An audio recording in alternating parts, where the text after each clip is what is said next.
আসসালামু আলাইকুম, সবাই কেমন আছেন? তো আশা করি সবাই ভালো আছেন। তো বর্তমানে আমি অবস্থান করছি দক্ষিণ চামশা পুরাতন বাজার।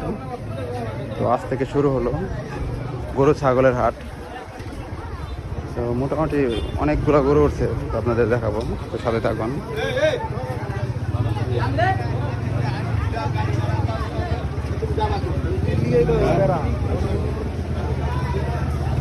এখানে কিন্তু ব্যবস্থা আছে, আপনার বৃষ্টি হলে কিন্তু পানি পড়বে না, দেখতেই পাচ্ছেন। সুন্দর সিস্টেম করছে, রোদও লাগবে না, বৃষ্টিও পড়বে না।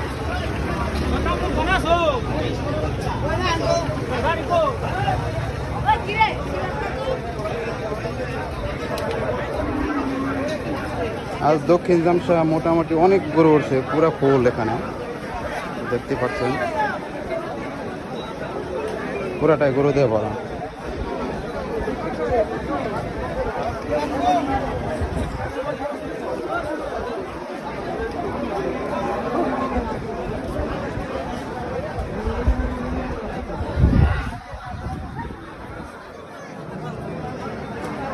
মাশাআল্লাহ, সব কিন্তু গরু দিয়ে ভরা।